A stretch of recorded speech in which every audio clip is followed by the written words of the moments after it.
oduu ammi chaayinaan guyyaa irraantanaa misaayila haaraa yaalii taasifteeti jirti itti dabaluun hooggantoota olaanoo abbootii urjii shanii nama lama moosadii aangorraa kaasuun gabaafame. Kanaas erga malaamaltummaa irratti himameen booda shakkamaniin aangorraa kaase mootummaan jechuudha. Chaayinaa hooggantoonni kun maaliin shakkaman jennaan basaasota garaagaraa basaasummaa jechuudha. Waan shakkamaniif aangorraa kaasuun gabaafamee jira. Isaanii gaa isaan caaloolee isaaniif amanamummaa ta'e bakka bu'ootanii paartiin tamuuta biyya bulchitu akkanuma amala isiitii namoota shakkitee namoonni kun tarii maaliif shakkanii jechuu dandeessa. Garuu isaan kun waan urjii qabaniif tattaaffii namni ilmi namaa aangoo jaalata waan ta'eef irratti jechuudha fincila kaasuuf fonqolcha kaasuudhaaf yaalii taasisu jiran yookaan basaasummaan qaama isaanii wajjin walitti diina ta'aniin biyyoota isaanii wajjin walitti gartee miti isaan jidduutti diinummaan jirtuuf waan basaasaniif yookaan shakkii malaamaltummaarraa firraa kaasee jechuudha kan isaaniif amanamu bakka buufatan. Kanaafi namoota kanaan gurraa kaasee jiran chaayinaan gabaabumatti sadarkaa guddinaa jechuudha addunyaa qabachaa jirti. Akkuma beektan sadarkaa lama farda waan ta'eef xiqqoo booda dooduma Tiraambii jechuudha. Israa'eel uummatana naanneessuu tanuma gargaaruuti diinagdeen isaanii harkaan laamshootee booda chaayinaan diinagdee fi humnaanis guddattee jirtu ol kaate akka malee gartee miti mana marii waliigala idil addunyaa guddaa achi gad dhaabuu teessi. Kanaaf jechuudha guddinarra jirti achi waan hin oolamne. Kanatti aansuudhaan guyyaa irraantanaa mootummaan jechuudha Iiraan mootummaa Chaayinaatiif ergaa dabarsee jira. Ergaan tunis maali yoo inni keessatti ni ibsine ergaa jechuudha waa'ee Tiraambii wajjin marii gizee gootuu jechuudha of hubannoodhaan socho'iinsa keessatti jechuudha yerri kun nama waliigalee nagee namaa kan nuumite jechuudhaanis ergaa gaarii takka dabarsee jira. Kanatti aansuudhaan Puutinii fi Tiraambii wal harkuufis jaamee jira marii wajjin taa'uuf akkuma dheengadda wal harkan waggoota meeqaa booda ammoo yeroo lamadaatti walitti deebi'uun akka michummaa saayibummaa hariirummaa yabduu wajjin cimsachaa dhufan fakkaatti. Haa ta'u garuu mariin isaan godhu yaaniis kan jechuudha lola Yukureenii fi Raashiyaa dhaabuuf akkuma mootummaan Yukureen Tiraambii lola kan akka nuuf Raashiyaa hedduu deemaa jirtu akka dhaabu abdiin qaba jeesanitti jechuudha kaleessa bilbilaan deeqa dheeraa hojjaasoo isin gabaateetiin ture arrammoo akka jechuudha wal harkuuf ballamatanitu himamaa jira jechuudha. Wal harkuuf hojjetattaanii waa'ee kanarratti jechuudha dheengadduma nagane jechuudha dubbatee jira biraa deemna. Arraas warra Tiraambii kun artee miti akkuma gaariitti barreenni iyyaala jaarsa iyyaala ta'uu qofaati. Kana gabaabumatti lolli ilma namaa kamiifuu jechuudha gaariin ta'u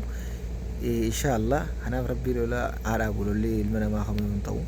akkasii wal harkuufis jaamee jira. Kanatti aansuudhaan olmaya gaazaa guyyaa irraantanaa jimee jiddumaan sabskiraayib godhaadha galatoomaadha. Mee mallattoo gurraatti natti godhaa sabskiraayib godhaa nuti dabalamaa maatii keenya ta'a.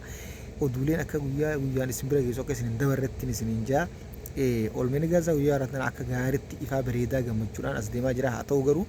konkolaataa tokko jechuudha dargaggoonni Israa'el fi dubartoonni karra rabbaanii danquudhaaf yaalanis garuu dabaranii jechuudha ergaan guyyatti ammaan tana tooniin 560 gargaarsa gaazaaf seenaa jira erga jechuudha. Waliigalteen dhukaasa dhaabuu mallattoo ittiin booda nagaya ni gaazaa kabajamee bilisummaa eegaa harkatteen booda jechuun bilisummaa booda alhamdulillah. Kanaaf tarkaanfiin fuulduratti akka cimaa ta'e akka gaariitti ifamaa dhufuutu imamaa jira. Haa ta'u garuu biyyoonni addunyaa hundi jechuudha kanneen akka Turkii, Maaleeziyaan humna nageenyaa obbaasanii Turkii gaazaa kabachiisuuf akka jiranii fi deebi'anii jechuudha gaazaa ijaaruuf akka addunyaan guutuun jechuudha maallaqa walitti guuraa jirtuu fi gama hundaan akka utubuuf yaadne isin himeetiin jira. San keessaa immoo dhibbeentaa lola waggaa lama gaggeeffame keessatti jechuudha paarsaantaa 83 diigamuun himanii jechuudha dhibba keessaa 17 qofaatu hafeedha. Kanaaf addunyaan guutuun irratti hirmaattee akka ijaartee deebituuf gara hundaan qabsaa'aa jirti. Akkasii baga rabbiin inshallah bilisummaa fidee jenna.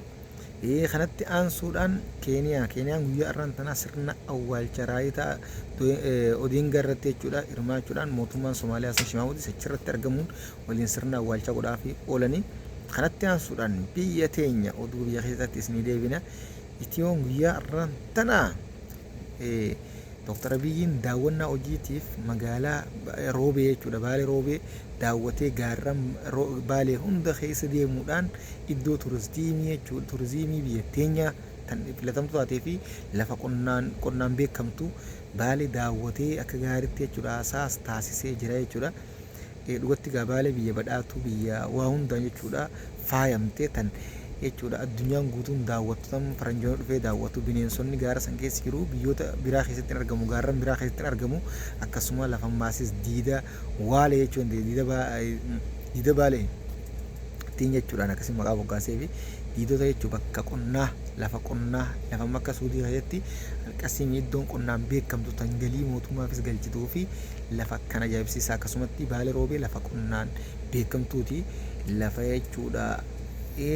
waa hundaan badhaatu gabaabdumatti akkasitti daawwannaa hojiitiif daawwatee itti dabaluudhaan kanatti aansu jechuu kiyya jiddumaamee sabskiraayib godhaadha galatoomaadha hin dagatinaa jechuu isuma yaadachiisuu fi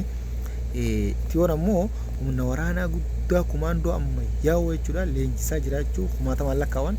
arra ifatti agarsiisaniiti jiranii leenjii jechuudha duraaniitiin addaa uummata kumaandoo waraanaa jechuudha addaa leenjisaa jiran haa ta'u garuu biyyi teenya ammaan tana humna waraanaatiin akka gaariitti Afrikaa keessatti duraanuu sadarkaa 5ffaa irratti gara sadarkaa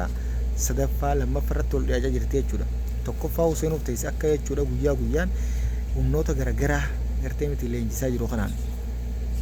guyyaa gaagadaan bulchiinsa isaanii dhumatte bara humnootuma inni leenjisa kanaatu fincila irra gaggeessa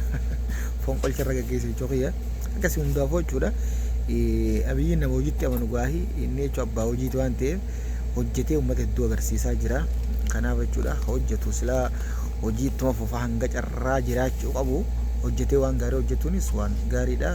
Nageenyi keessootis dhabamullee keessoodhaan garuu nageenyi hedduu jechuudha dhabamaadha. Haa ta'u hundaafuu rabbi khayrii godhu nagaa buusuu biyya teenyaafis nagaa uumina hawaasa keenya kamiifuu ilma namaa kamiifuu jechuudha ilma namaa kamiifuu miidhaan hin barbaachisu jechuudha. Kana insha Allah kanatti aansuudhaan oduulee biyya isaa kana fakkaata gaa'ee waluma keessatti isin dhooyee oduulee Turkii fi Suuriyaa mootummaa Turkiitii mootummaa Suuriyaa waliin jechuudha mari'achuuf bal'amni seenamee jira akka waliin mari'achuu deeman ni akkasuma nageenya naannoleetii fi akkasuma hariiroo biyyoota lamaanii dippiloomaasiidhaanis akka hundatti waliin hojjechuuf akka waliin jechuudha marii taasisuu deemanitu himamee jira waan bareedaadha qaamni kun jechuudha waliin hundoonee waliin jechuudha gatteenyaan bar namni akkam taanee akka ta'u dhawu akkuma jaansanii waliin gatattaanii mala wal gaafachuun waliin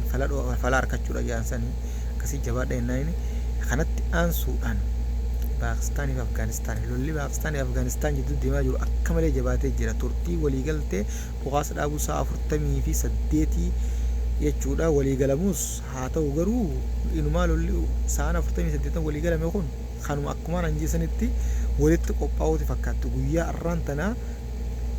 waraana hedduu fi meeshaa waraanaa gurguddaa jechuudha gara daangatti Paakistaan daangaa Afgaanistaanii fi isaanii gidduutti achi guuraa jiraattu viidiyoodhaan agarsiisanii jechuudha makiinota hedduu fi akkasuma wanni hedduu karas achi imalaa jiru Afgaanistaanis jabdu Paakistaanis jabdu isaan lachuu warraa jechuudha qabsoo addaa godhaa jiru lolli kana irratti jechuudha Tiraamp akka keessaa harka qabu dhibbatti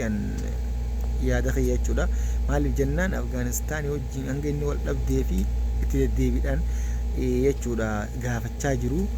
isinii meetiin ture oduulee guyyaa guyyaan isinii gabaasu keessatti isinii dhiyeessaatiin jira ni beektanii ammoo Paakistaan akka Ameerikaan hoogganamtu dhibbatti ni beektanii jechuudha isinii meetii jira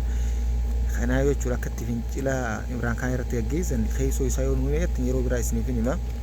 akkasitti gabaabdumatti lolli kunis waan dhaabachuu deemu fakkaatu garteemi gara sa'a 48tti waraanuma waliin qopheeffachuuf kan ta'e ta'uu arra ifatti agarsiisanii jiranii jechuudha Paakistaan humna waraanaatii fi meeshaalee gara daangaa Afgaanistaanitti achi guuraa jirti kanaaf biyyoonni lachuu jechuudha ollaa ta'uudhaan muslima ta'uudhaan waliin obboleeyyan ta'anii wal waraanuun ammoo waan ulfaatu kanaaf waliin qophaa'uu jiraachuu amma viidiyoon agarsiisamaa jira jechuudha kanaaf wal qabatee ammoo qeeqa tokkotu ka'ee jira waliigaltee dheengada Suudii fi Paakistaan waliin mallatteessite irratti waliigaltichi hojiirra hin oolamin maaltu karatti danqee maaltu hojiitti hiikuu dhabee jechuudhaan diraamaa ta'ee hafe mookame jechuun qeeqaa jiran warroonni jechuun qeeqaan beekamu kami waliigaltichi jennaani kan guyyaa dheengaddaa waliigalu waliin mallatteessan difeensi foorsii waliin makuu waliin gartee miti leenjisuu fi akkasuma biyyoonni lamaan yoo takka dhoomte akka waan biyyoonni lamaan waliin dhoome ilaallee waliin jechuudha tarkaanfii fudhannaa kan jedhuun waliin mallatteessan waliigaltichi sun eessatti hafe eessatti kufe maaliif karaa danqamee jechuudha amma warri jechuudha gurguddaan kaasa qeeqaa jiranii duraanuu jechuudha hojii afaan qofa ta'ee hafee jechuudhaan oofaa turan gaa walii galtichaan ganta akka jechuudha hunda gammachisee qofa qabdanii miti haa ta'u garuu suudiin gara kanatti hirmaachuudhaaf mirgalleen qabdu hirmaachuulleen qabdu maaliif obboleeyyanii jidduu seentee raarummaa buusuu qabdi malee waan biraati miti isaan waan jaanii iccitiin qonaanii galaanii akkasi kanaan isin irraa xumuraa kanatti aansuudhaan viiva awardiin bara 2026 tikeetiin isaa miliyoona tokko ol amma duruun gurguramee jiraachuu himamaa jira akkasuma gaatamni kubbaa kun kan Ameerikaa keessatti gaggeeffamu deemuudhaas beeksifamee jira kanaaf tikeetii iddafaa